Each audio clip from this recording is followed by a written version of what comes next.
Hello everyone, dear students. आज के इस वीडियो में हम स्टार्ट करने जा रहे हैं यूनिट फिफ्थ आपकी है द्रव्य पदार्थों के गुण यानी कि प्रॉपर्टीज ऑफ मैटर। इसके अंदर आपको क्या क्या चीजें पढ़ने को मिलेंगी। इसमें आपको सबसे पहले पढ़ने को मिलेगा प्रत्यास्थता यानी कि इलास्टिसिटी। सेकंड है दाब यानी कि प्रेशर के बारे में। थर्ड वन है पृष्ठ तनाव यानी कि सरफेस टेंशन के बारे में।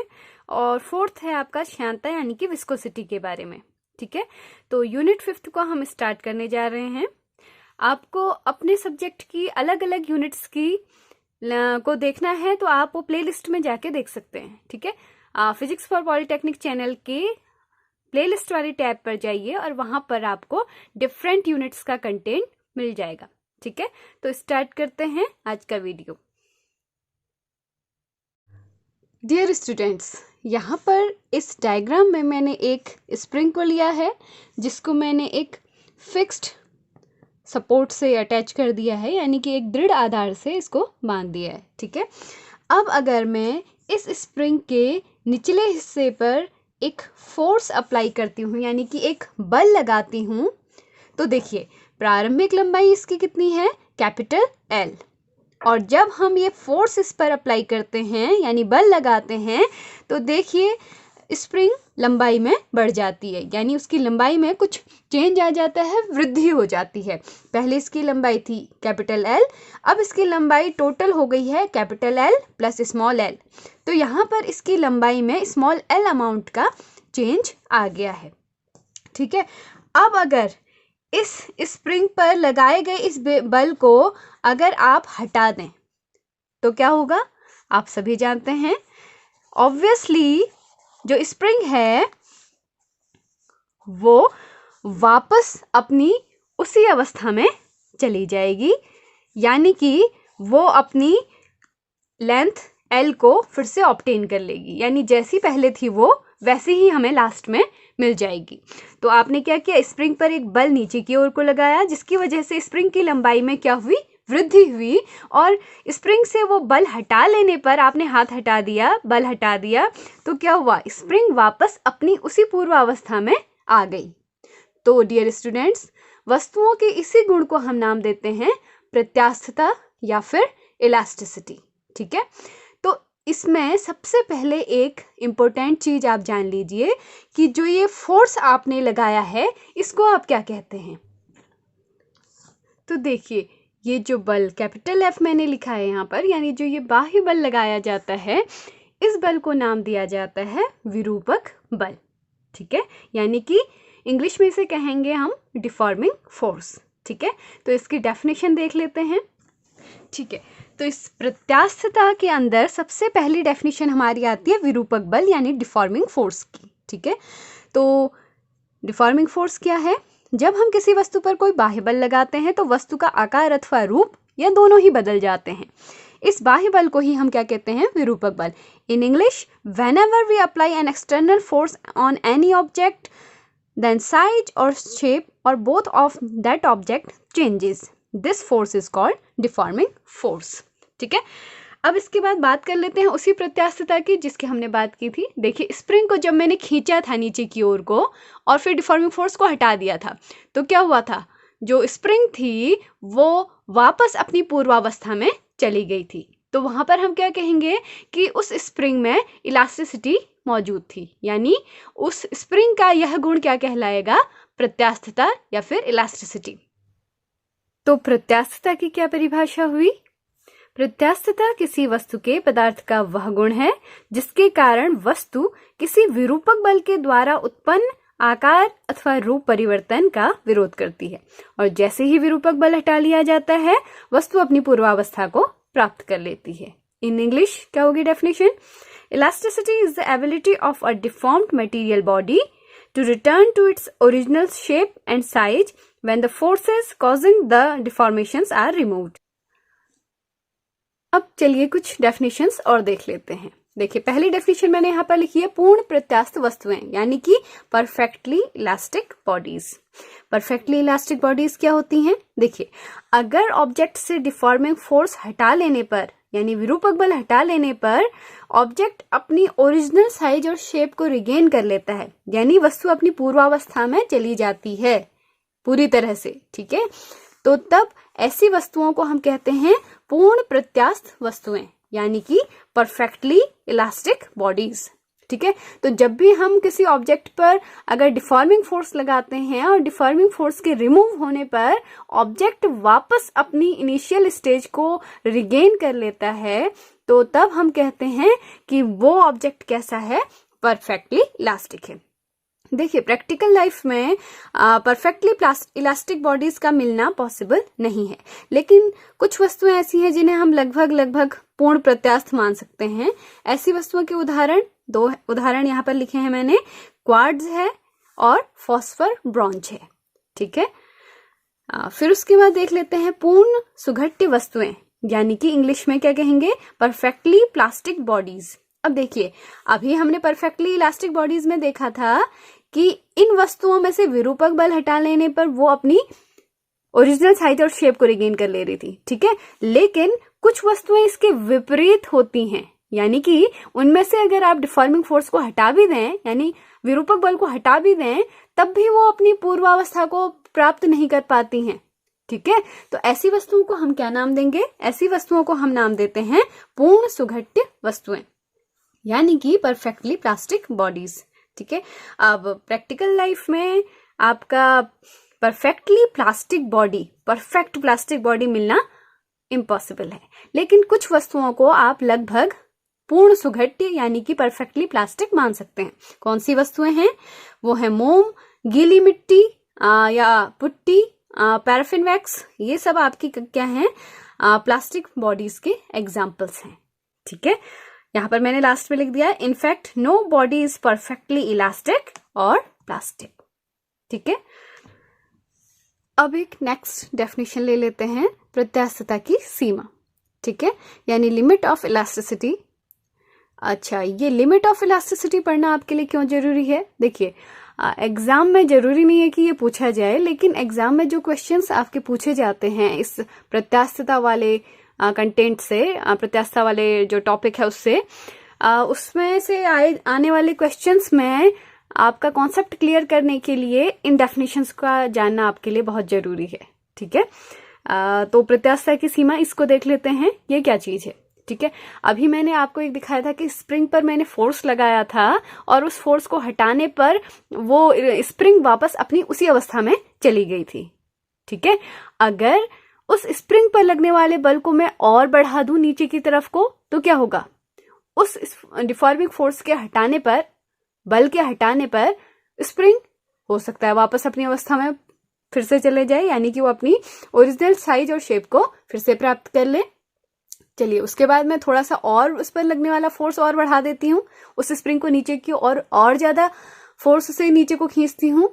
ठीक है, और फिर डिफॉर्मिंग फोर्स हटाने पर वस्तु वापस अपनी पूर्वावस्था में चली जाती है। ठीक है, लेकिन एक स्थिति ऐसी आएगी कि अगर लगाया गया विरूपक बल, जिस फोर्स से मैं उस स्प्रिंग को नीचे की ओर को खींच रही हूं, वो इतना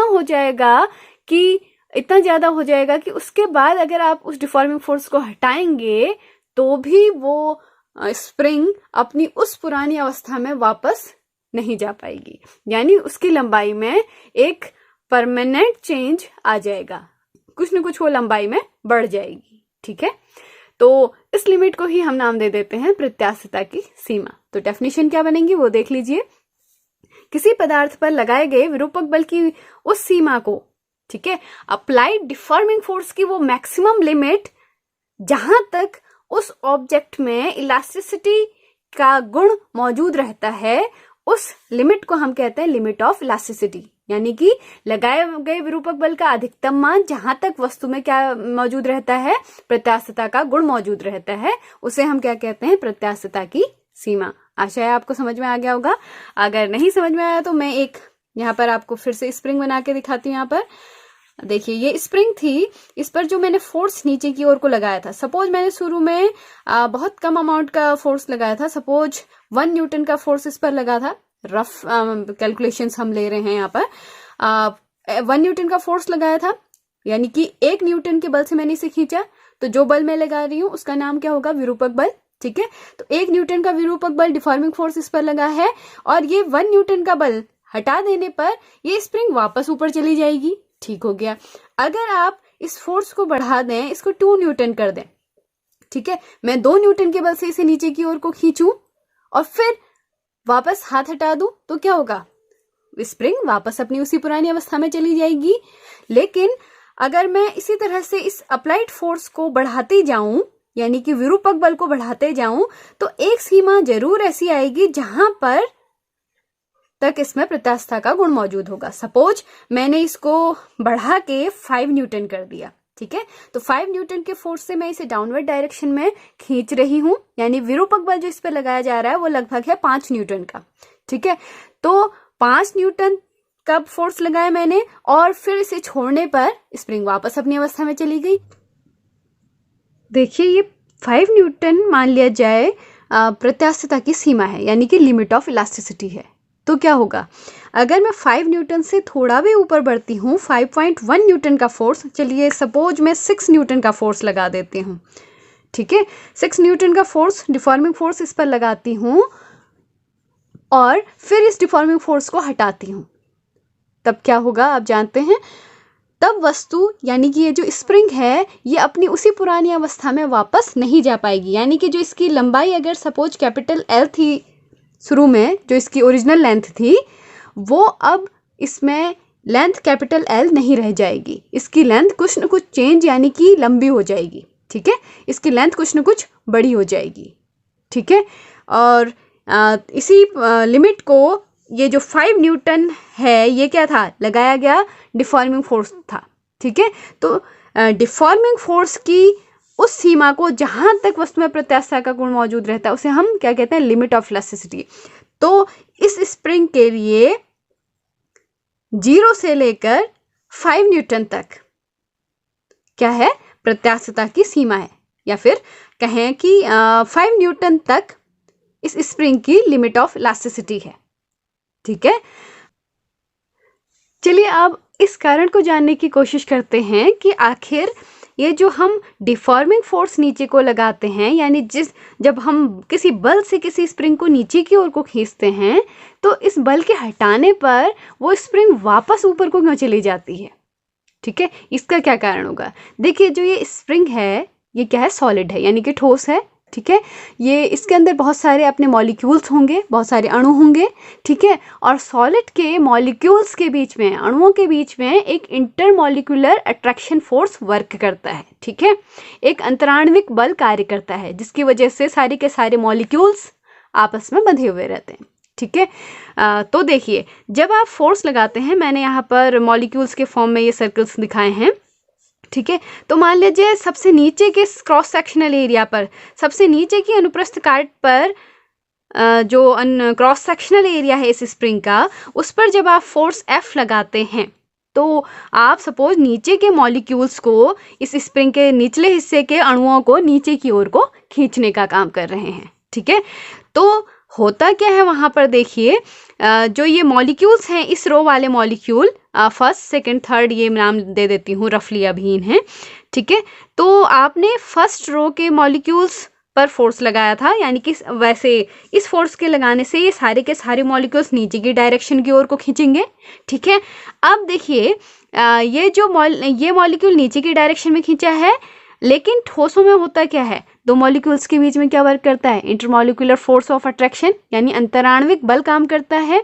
तो ये ऊपर वाले मॉलिक्यूल्स क्या चाहेंगे कि ये नीचे वाला मॉलिक्यूल वापस ऊपर को आए, यानी ये ऊपर वाले मॉलिक्यूल्स, ऊपर वाले अणु नीचे वाले अणुओं को वापस ऊपर लाने का प्रयास करेंगे।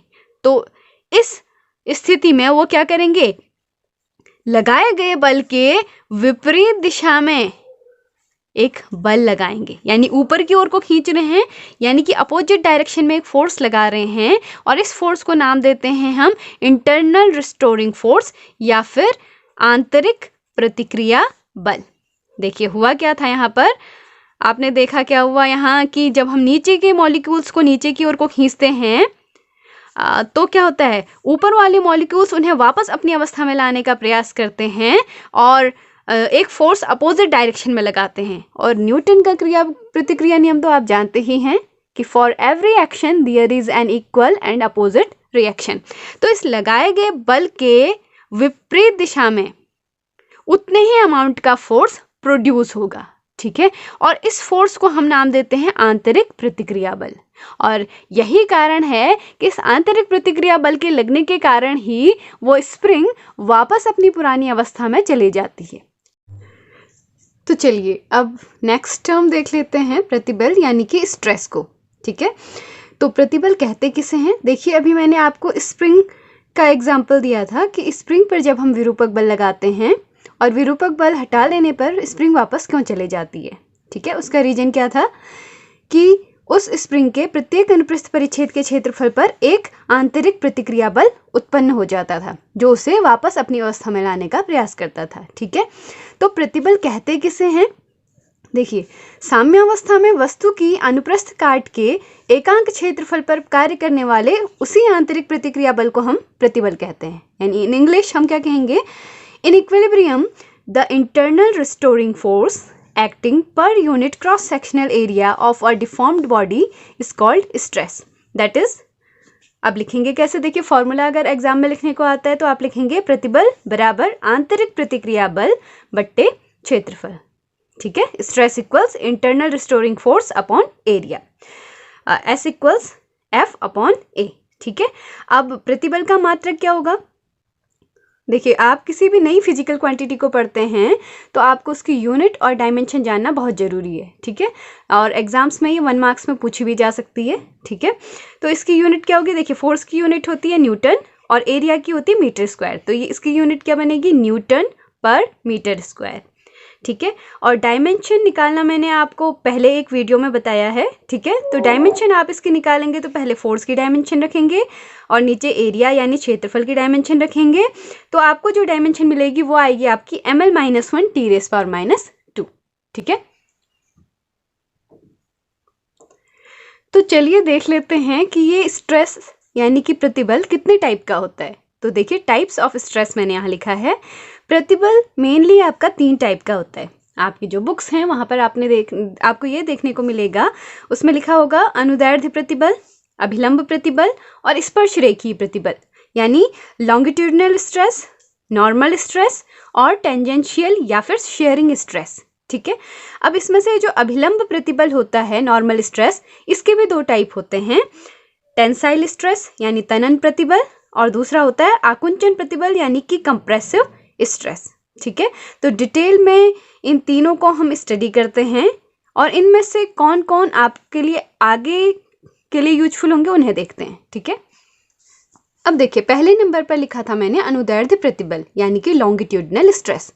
अब इसकी डेफिनेशन क्या है? अनुदैर्ध्य प्रतिबल कहते किसे हैं? देखिए अगर आप डिफॉर्मिंग फोर्स लगाते हैं किसी ऑब्जेक्ट पर और उसकी लंबाई में वृद्धि होती है, ठीक है, तब उस वस्तु के प्रत्येक अनुप्रस्थ काट के एकांक क्षेत्रफल पर लगने वाले उस बल को हम नाम देते हैं अनुदैर्ध्य प्रतिबल, ठीक है। यानी कि if on applying deforming force length of an object increases then the force per unit cross sectional area is defined as longitudinal stress. देखिए यहाँ पर एक सपोज एक कोई रॉड है या फिर एक वायर है, ठीक है, और इसको इस साइड से एक रिजिड सपोर्ट से बांध दिया गया है। इस वायर की पहले या इस रॉड की लेंथ पहले है कैपिटल L यहाँ तक, ठीक है, और इस पर अगर एक फोर्स लगाया जाता है इस तरह से और उस फोर्स का नाम होगा डिफॉर्मिंग फोर्स यानी विरूपक बल, ठीक है। और ये फोर्स लगाने पर आप देखिएगा इसकी लंबाई में वृद्धि हो जाती है। सपोज स्मॉल l अमाउंट का इसमें चेंज आ गया, ठीक है, तो इसकी लंबाई में वृद्धि हो गई। तो इस समय पर इस रॉड की हर क्रॉस सेक्शनल एरिया पर जो फोर्स यानी इंटरनल रिस्टोरिंग फोर्स काम करेगा उसी को हम नाम दे देते हैं अनुदैर्ध्य प्रतिबल, ठीक है। तो इसको क्या लिखेंगे? लॉन्गिट्यूडनल स्ट्रेस यानी अनुदैर्ध्य प्रतिबल बराबर फोर्स पर यूनिट एरिया, ठीक है। समझ रहे होंगे आप।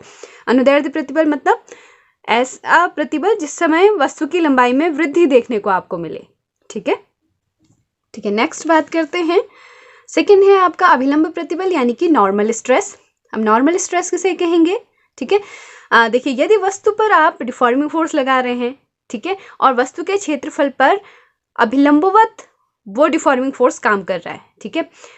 यानी किसी सरफेस एरिया के परपेंडिकुलर आप फोर्स अप्लाई कर रहे हैं, तो उस प्रति एकांक क्षेत्रफल पर कार्य करने वाले आंतरिक प्रतिक्रिया बल को ही हम उस समय अभिलंब प्रतिबल कह देते हैं, ठीक है। यानी कि इस समय जो डिफॉर्मिंग फोर्स होगा वो ऑब्जेक्ट के अभिलंबवत काम करेगा, परपेंडिकुलर नॉर्मली वर्क करेगा, ठीक है।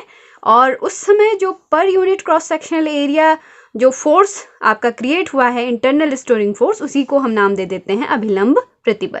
अब देखिए इसमें भी हमने 2 टाइप्स देखे थे, पीछे मैंने लिखे थे, तो वहां पर 2 टाइप्स आपने देखे थे।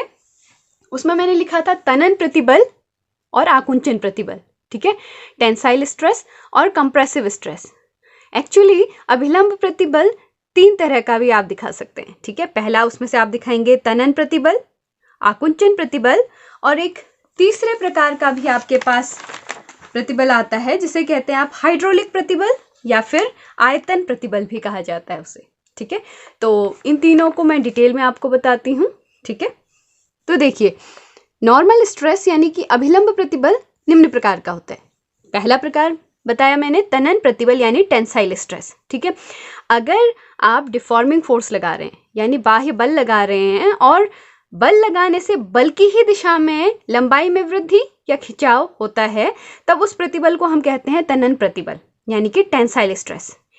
अगर आपने डिफॉर्मिंग फोर्स लगाया है और जिस डायरेक्शन में आपने फोर्स लगाया है उसी डायरेक्शन में उस ऑब्जेक्ट की लेंथ में इंक्रीमेंट हो रहा है, वृद्धि हो रही है, ठीक है, या खिंचाव आ रहा है, ठीक है, तो तब उस समय जो स्ट्रेस वहां पर क्रिएट होगा उसको कहते हैं टेंसाइल स्ट्रेस। देखिए यहाँ पर एक चीज इंपॉर्टेंट है कि बाह्य बल लगाने से जो आप एक्सटर्नल फोर्स अप्लाई कर रहे हैं आप, बल की ही दिशा में लंबाई में वृद्धि होगी यहाँ पर, ठीक है।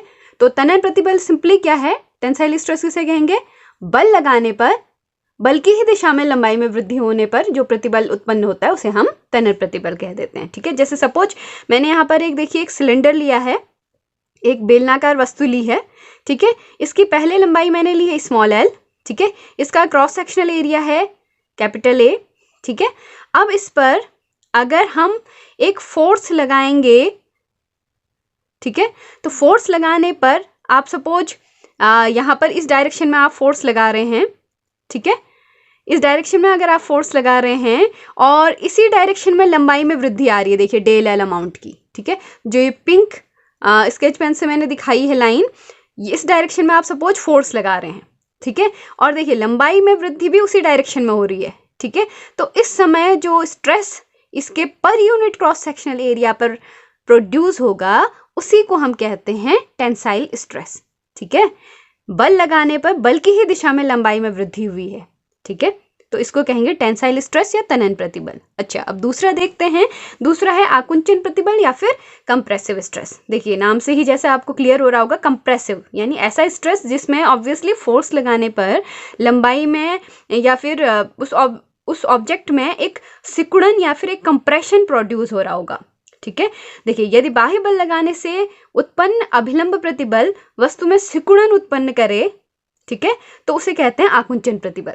इंग्लिश में इसे कहते हैं if there is a decrease in the length of the wire और compression of the body due to the force applied, the stress set up is called compressive stress, ठीक है। एग्जाम्पल देखिए, यहाँ पर फिर मैंने एक सिलिंड्रिकल बॉडी ली है, ठीक है।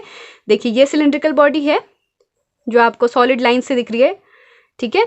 तो इस समय पर अगर मैं इसको, देखिए पिंक लाइन दिखाई है डिफॉर्मिंग फोर्स लगाने के लिए, यहां पर से मैं एक फोर्स लगा के इस सिलिंड्रिकल बॉडी को दबाने की अगर कोशिश करूं, ठीक है, तो होगा क्या यहाँ पर, देखिए पहले इसकी लंबाई थी स्मॉल l टोटल लेंथ, अब मैंने यहाँ पर डिफॉर्मिंग फोर्स एक बाह्य बल लगाया और दबाने की कोशिश की इसे, तो इसकी लेंथ में ये चेंज होके यहाँ पर पहुंच गया। देखिए डॉटेड लाइन दिख रही होंगी आपको, इसकी लेंथ अब इतनी, इसकी टोटल जो साइज है, इसका टोटल साइज ये हो गया है, ठीक है। तो यहाँ पर देखिए ये कितना कंप्रेस हुआ, ये डेल एल अमाउंट से कंप्रेस हुआ, दब गया, ठीक है। तो यहाँ पर इस पूरे सिलेंडर के पर यूनिट क्रॉस सेक्शनल एरिया पर काम करने वाले फोर्स को ही हम क्या कहेंगे, कंप्रेसिव स्ट्रेस, ठीक है।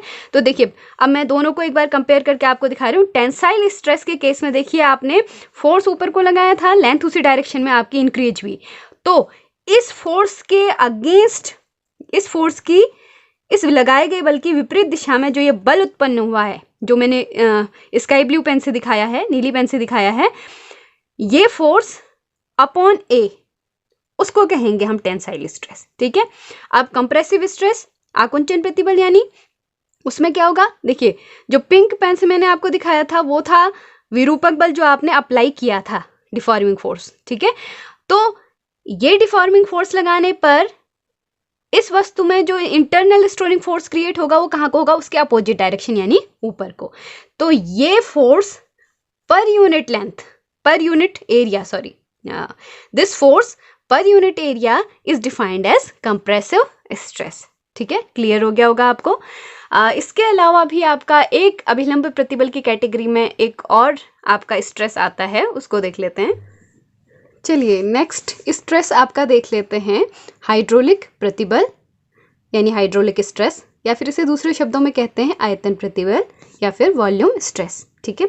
अब देखिए अगर आप किसी वस्तु पर विरूपक बल लगाते हैं, ठीक है, और विरूपक बल लगाने से उसके केवल आयतन में अगर परिवर्तन हो, उसके ज्यामितीय आकार में परिवर्तन न हो, ठीक है, यानी चेंज किसमें हो, केवल वॉल्यूम में हो, ज्योमेट्रिकल शेप उसका चेंज न हो, तो उस समय उस वस्तु के प्रति एकांक क्षेत्रफल पर कार्यरत आंतरिक प्रतिक्रिया बल को या फिर कार्यरत जो आपका प्रतिबल है उसी को हम क्या कह देते हैं, हाइड्रोलिक प्रतिबल या फिर आयतन प्रतिबल कहते हैं। ठीक है। अच्छा, इस स्थिति में क्या एक चीज इंपॉर्टेंट है कि इस स्थिति में जो ठोस वस्तु है वो किसी द्रव के अंदर अत्यधिक दाब वाले क्षेत्र में होनी चाहिए। ठीक है। तो देखिए यहाँ पर मैंने एक सॉलिड ऑब्जेक्ट, एक ठोस वस्तु ली है और इस ठोस वस्तु के प्रत्येक बिंदु पर अभिलंबवत एक बल लगाया है, नॉर्मली फोर्स अप्लाइड किया है। ठीक है। तो तब इस वस्तु पर इस वस्तु के प्रति एकांक क्षेत्रफल पर जो आंतरिक प्रतिक्रिया बल काम करेगा, अब देखिए फोर्स आपने दोनों डायरेक्शन से ऐसे लगाया है तो अंदर से भी एक फोर्स प्रोड्यूस होगा जो बाहर की ओर को लगेगा।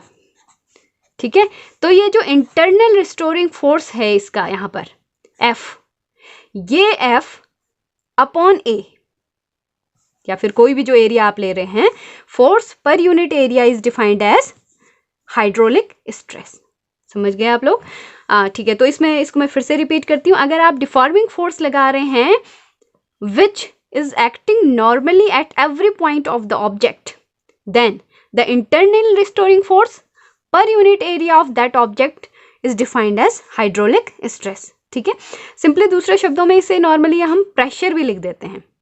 आपको पता होगा कि प्रेशर और स्ट्रेस में वैसे काफ़ी डिफरेंस होता है, लेकिन यहाँ पर आयतन प्रतिबल के केस में हम सिंपली जो ये स्ट्रेस है वो लगभग आपके प्रेशर के इक्विवेलेंट लिख सकते हैं। ठीक है। तो देखिए इसकी मैंने इंग्लिश में यहाँ पर डेफिनेशन लिखी है, मैं ये नोट्स आपको टेलीग्राम चैनल पर प्रोवाइड करा दूंगी। ठीक है। तो मैं इस डेफिनेशन को एक बार आपके लिए पढ़ भी देती हूँ। When a solid body undergoes a change in volume without any change in its geometrical shape on applying the force perpendicular to every point on the surface of body, then the restoring force per unit area in the body is called hydraulic stress or volume stress. ठीक है। Volume stress is generally possible when a solid spherical body is placed in a fluid under high pressure. ठीक है। तो आशा है ये चीज आप समझ गए होंगे। ठीक है। इसके बाद हमने एक लास्ट में एक स्ट्रेस और लिखा था, स्पर्श रेखीय या फिर विरूपक प्रतिबल। ठीक है, उसको देख सकते हैं आप। ठीक है। तो देखिए यहाँ पर थर्ड वन मैंने लिखा है आपका स्पर्श रेखी या फिर विरूपक प्रतिबल। इंग्लिश में इसे कहते हैं टेंजेंशियल या फिर शेयरिंग स्ट्रेस। अब ये होता क्या है, अगर आप किसी ऑब्जेक्ट के सबसे ऊपरी सतह पर अगर स्पर्श रेखीय बल लगाते हैं, टेंजेंशियली एक फोर्स अप्लाई करते हैं, ठीक है, तो उस समय अगर वस्तु का केवल आकार अगर परिवर्तित होता है, आयतन नहीं, ठीक है, वॉल्यूम चेंज नहीं होगा, यहाँ पर केवल उसका ज्योमेट्रिकल शेप आपका चेंज होगा, आकार परिवर्तित होगा। ठीक है। तब उस समय वस्तु में उत्पन्न प्रतिबल को हम कहते हैं स्पर्श रेखीय या फिर विरूपक प्रतिबल। जैसे आपको एक एग्जाम्पल अगर बताया जाए तो एक मोटी बुक आप ले लीजिए, उस मोटी बुक के ऊपरी सरफेस पर आप एक टेंजेंशियली एक फोर्स आगे को अप्लाई करें, ठीक है, तो आप क्या देखेंगे, उसके कुछ पेज आगे की ओर को चले जाते हैं और उसका शेप, आपका बुक का शेप चेंज हो जाता है, ठीक है। वॉल्यूम बुक का वही रहता है, लेकिन बुक का शेप क्या होता है, चेंज हो जाता है, ठीक है। तो आप यहाँ पर कह सकते हैं कि आपने जब बुक के सबसे ऊपरी सतह पर, आप इसे करके देखिएगा जरूर, जब सबसे ऊपरी सतह पर आप एक टेंजेंशियल फोर्स लगाते हैं, स्पर्शरेखीय बल लगाते हैं, तो वहां पर क्या देखेंगे, आयतन परिवर्तित नहीं हो रहा है, केवल क्या परिवर्तित होगा, उसका आकार। तो इस समय जो प्रतिबल उत्पन्न होगा उस बुक में, उसको ही नाम देते हैं हम स्पर्शरेखीय या फिर विरूपक प्रतिबल, ठीक है। तो उस बुक के प्रति एकांक क्षेत्रफल पर जो आपने वो स्पर्शरेखीय बल लगाया था, वही क्या कहलाएगा, आपका स्पर्शरेखीय या फिर विरूपक प्रतिबल। इन इंग्लिश कैसे डिफाइन करेंगे, when a deforming force acting tangentially to the surface of a body produces a change in the shape of the body without any change in volume, then the stress set up in the body is called tangential और shearing stress, ठीक है। आशा है आपको तीनों के तीनों stress समझ में आ गए होंगे, ठीक है। तो चलिए अब नेक्स्ट टर्म की बात कर लेते हैं, ठीक है। नेक्स्ट आपका है विकृति यानी कि स्ट्रेन, ठीक है। अब स्ट्रेन किसे कहते हैं, देखिए, जब भी आप ऑब्जेक्ट पर डिफॉर्मिंग फोर्स लगाते हैं तो उसकी या तो लेंथ चेंज होती है, या वॉल्यूम चेंज होता है, या फिर उसका शेप चेंज हो जाता है, ठीक है। और उस समय हम कहते हैं कि बॉडी डिफॉर्म हो गई है, ठीक है, उसमें कोई आपका स्ट्रेन आ गया है, ठीक है। यानी कि जब भी हम किसी वस्तु पर विरूपक बल लगाते हैं तो वस्तु के विन्यास यानी कि लंबाई या फिर आयतन या फिर आकार में परिवर्तन आता है, ठीक है, और वस्तु को हम उस समय विकृत या विरूपित कहते हैं, ठीक है। तो विरूपक बल लगाने पर वस्तु के जो विन्यास में परिवर्तन आता है तथा वस्तु के वास्तविक या फिर प्रारंभिक विन्यास के अनुपात को ही हम विकृति कहते हैं, यानी कि the ratio of change in configuration to the original configuration is called strain. तो विकृति बराबर क्या लिखेंगे फॉर्मूला, विन्यास में परिवर्तन बट्टे प्रारंभिक विन्यास आप समझ गए होंगे किसे कहते हैं, या तो लंबाई को या फिर आयतन को या फिर आकार इत्यादि को, ठीक है। तो इसे लिखेंगे strain equals change in configuration upon original configuration, यानी विरूपक बल लगाने पर जिस भी उसकी डायमेंशन में चेंज आया, जिस भी चीज़ में उसके चेंज आया वो बट्टे जो उसकी ओरिजिनल कॉन्फ़िगरेशन था वो, ठीक है। अब देखिए इसमें एक चीज़ नोट करने लायक है, वो ये कि विकृति एक मात्रकहीन राशि है और साथ ही विमाहीन राशि है, यानी कि strain is a unitless and dimensionless quantity, ठीक है। ना तो इसके पास कोई मात्रक होता है और ना ही इसकी कोई विमा होती है। देखिए सपोज विरूपक बल लगाने पर वस्तु की लंबाई में परिवर्तन आता है, तो विकृति क्या होनी चाहिए उस समय, लंबाई में परिवर्तन बट्टे प्रारंभिक लंबाई, ऊपर भी लंबाई लिखोगे नीचे भी लंबाई लिखोगे, और लंबाई की यूनिट मीटर होगी और नीचे प्रारंभिक लंबाई की भी यूनिट मीटर होगी, कैंसिल आउट हो जाएगी तो कोई यूनिट नहीं बचेगी, ठीक है। ऐसे ही आपके पास डायमेंशन भी कैंसिल आउट हो जाएगी, ठीक है, तो कोई डायमेंशन आपको नहीं मिलेगी। तो इसलिए हम कहते हैं कि विकृति एक मात्रकहीन और विमाहीन राशि है, ठीक है। एग्जाम में 1 मार्क्स का क्वेश्चन भी बनता है इसमें कि विकृति एक विमाहीन राशि है, ट्रू और फॉल्स, ठीक है। तो ध्यान रखिएगा कि विकृति एक डायमेंशनलेस क्वांटिटी है, यानी कि विमाहीन राशि है। तो चलिए अब देख लेते हैं विकृति के प्रकार, यानी कि टाइप्स ऑफ स्ट्रेन। जैसे अभी हम लोगों ने बात की थी टाइप्स ऑफ स्ट्रेस की, वैसे ही हम बात करेंगे टाइप्स ऑफ स्ट्रेन की, ठीक है। प्रतिबल के प्रकार हमने देख लिए हैं, अब देखेंगे विकृति के प्रकार। तो पहली विकृति है आपकी अनुदैर्ध्य विकृति यानी लॉन्गिट्यूडनल स्ट्रेन, और दूसरी है आयतन विकृति यानी कि वॉल्यूमेट्रिक स्ट्रेन या फिर वॉल्यूम स्ट्रेन, और तीसरी होती है आपकी अपरूपण विकृति यानी कि शेयरिंग स्ट्रेन, ठीक है। अब एक एक करके मैं इनको डिफाइन कर रही हूँ। देखिए लॉन्गिट्यूडनल स्ट्रेन क्या होता है, जब आप वस्तु पर विरूपक बल लगाते हैं, डिफॉर्मिंग फोर्स लगाते हैं और उसकी लेंथ में चेंज आता है, ठीक है, तो उस समय अनुदैर्ध्य विकृति परिभाषित होती है लंबाई में परिवर्तन बट्टे प्रारंभिक लंबाई के द्वारा, ठीक है। तो लॉन्गिट्यूडनल स्ट्रेन किसके बराबर होता है, change in length upon original length, ठीक है। अगर सपोज किसी ऑब्जेक्ट की जिस पर आपने डिफॉर्मिंग फोर्स लगाया है उसकी ओरिजिनल लेंथ थी स्मॉल एल, और डिफॉर्मिंग फोर्स लगाने के बाद उसकी लेंथ में चेंज आया डेल एल का, तो उसकी लॉन्गिट्यूडनल स्ट्रेन यानी उसके अनुदैर्ध्य विकृति को हम लिखेंगे del l upon small l, ठीक है। नेक्स्ट है आयतन विकृति यानी वॉल्यूमेट्रिक स्ट्रेन।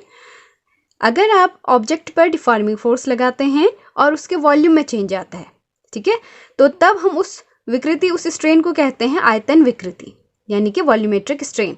तो इसको क्या लिखेंगे, आयतन में परिवर्तन बट्टे प्रारंभिक आयतन, ठीक है, यानी कि change in volume upon original volume. अगर सपोज किसी ऑब्जेक्ट, कोई आपके पास ऑब्जेक्ट है, कोई वस्तु है जिसका प्रारंभिक आयतन कैपिटल V था, आपने उस पर कुछ डिफॉर्मिंग फोर्स लगाया, विरूपक बल लगाया, और डिफॉर्मिंग फोर्स लगाने पर उसके आयतन में कुछ परिवर्तन हुआ डेल V अमाउंट का, ठीक है, तो वो डेल V अमाउंट जो है upon V, capital V, is defined as volumetric strain, ठीक है। अब लास्ट वन देखते हैं। लास्ट वन है आपका अपरूपण विकृति या फिर शेयरिंग स्ट्रेन, ठीक है। अगर सपोज आप ऑब्जेक्ट पर आप टेंजेंशियल फोर्स अप्लाई करते हैं, ठीक है, स्पर्श रेखीय प्रतिबल लगा रहे हैं आप, ठीक है, तो उस समय आपका जो ऑब्जेक्ट होगा उसके अगर वॉल्यूम में चेंज आए,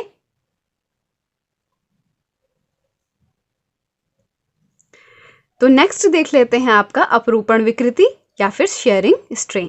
अब शेयरिंग स्ट्रेन कैसे डिफाइन करेंगे, देखिए, अगर आप ऑब्जेक्ट पर स्पर्श रेखीय बल लगाते हैं उसके ऊपरी पृष्ठ पर, ठीक है, स्पर्श रेखीय प्रतिबल भी कह सकते हैं, स्पर्श रेखीय प्रतिबल लग रहा है अगर वस्तु पर, ठीक है, और ऐसा करने से वस्तु का आकार परिवर्तित हो रहा है, उसका शेप चेंज हो जा रहा है, लेकिन वॉल्यूम में चेंज नहीं आ रहा है, यानी आकार तो परिवर्तित हो रहा है लेकिन वॉल्यूम में चेंज नहीं आ रहा है, तो उस समय जो स्ट्रेन उस ऑब्जेक्ट में प्रोड्यूस होगा उसे नाम देंगे हम शेयरिंग स्ट्रेन यानी अपरूपण विकृति। देखिए, मैंने यहाँ पर एक क्यूबिकल बॉडी ली है, इसके सबसे पहले आप ये ग्रीन पार्ट को देखिए, ये इसकी ओरिजिनल पोजीशन थी, ठीक है, ये जो ग्रीन पार्ट दिख रहा है, ठीक है, ये, ठीक है। अब आप इसके ऊपरी पृष्ठ पर एक डिफॉर्मिंग फोर्स, स्पर्श रेखीय बल लगाएं उस दिशा में, ठीक है, इस तरह से डिफॉर्मिंग फोर्स, ठीक है। डिफॉर्मिंग फोर्स लगाने से आप देखेंगे इसका ये वाला पृष्ठ इस तरह से झुक गया है, जो अब आपको ब्लू लाइंस दिख रही हैं, और इस साइड का पृष्ठ भी झुक गया है, ब्लू लाइंस दिख रही हैं। तो देखिए, तो पहले की स्थिति और बाद की स्थिति के बीच में कुछ अंतर है, उसका शेप चेंज हो गया है, ठीक है।